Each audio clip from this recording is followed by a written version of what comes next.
Bismillahirrahmanirrahim. Assalamualaikum warahmatullahi wabarakatuh. Apa kabar anak-anak ibu semuanya? Sehat? Alhamdulillah. Nah, sebelum kita mulai kelas kita pagi ini, ada baiknya kita awali dengan doa terlebih dahulu. Coba tolong Rizky dipimpin doanya.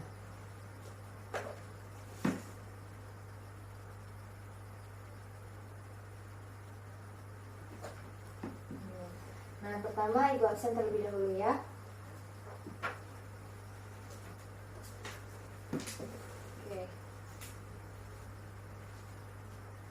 Anissa hadir. Bilbina hadir. Citra. Dea. Kemana Dea? Ada yang tahu Dea kemana? Sakit. Ada suratnya?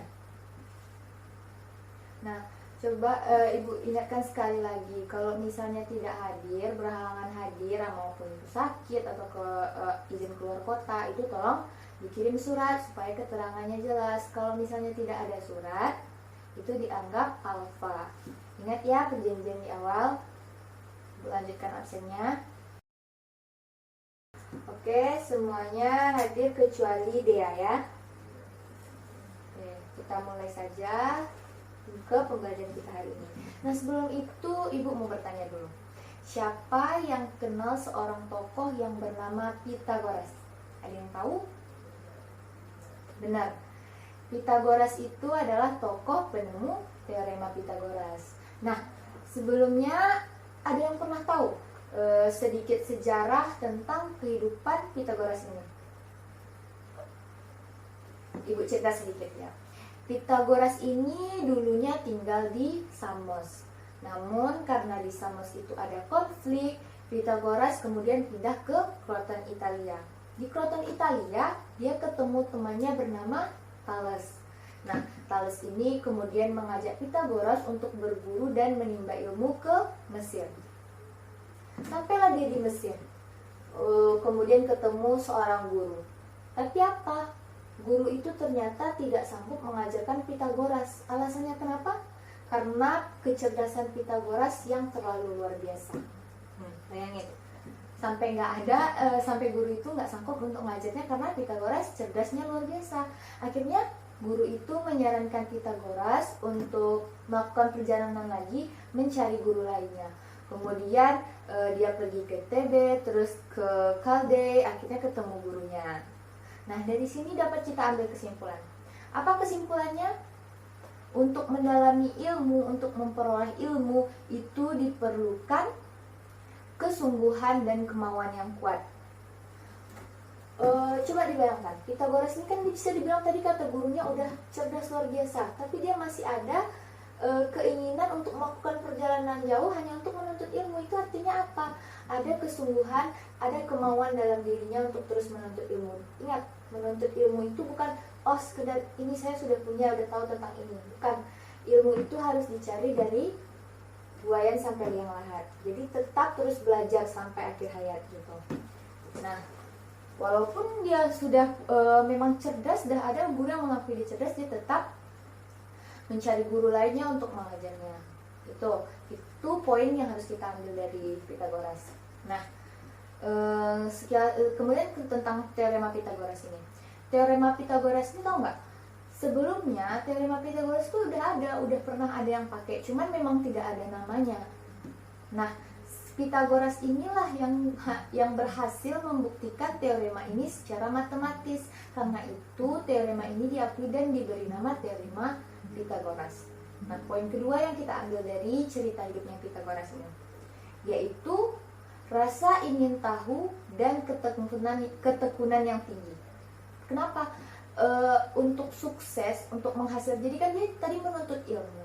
Jangan menuntut ilmu itu cuma sekedar mendengarkan, tapi harus punya tekad untuk menghasilkan dan mendapatkan sesuatu.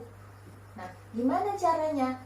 Kalau cuma kita mendengarkan, jadi kita harus punya rasa ingin tahu yang tinggi, tekun belajar. Belajar jangan cuma sekedar mendengar, tapi juga kita ikut berusaha. Karena rasa ingin tahu yang tinggi dan tekun berusaha tadilah akhirnya dia berhasil membuktikan teorema itu. Dan teorema itu dikenal dengan nama dia dan digunakan sampai sekarang. Jadi poin pendidikan yang dapat kita ambil dari sini tadi ada apa? Yang pertama, kesungguhan, kemauan yang kuat, rasa ingin tahu, dan ketekunan. Setelah kita tadi cerita panjang lebar nih tentang sekilas tentang Pythagoras. Nah, dari tadi kita nyebut-nyebut nama Pythagoras, berarti kita sekarang mau bahas satu materi yang berkaitan dengan Pythagoras ini, yaitu teorema Pythagoras.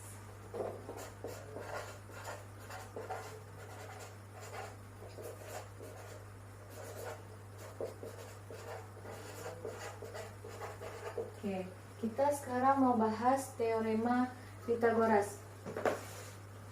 Nah, sebelum masuk ke materinya, Ibu mau sampaikan, kalau tujuan kita belajar teorema Pythagoras hari ini, itu kita harus tahu bagaimana bunyi dari teorema Pythagoras dan bagaimana penerapannya dalam pemecahan masalah dalam kehidupan sehari-hari. Ya.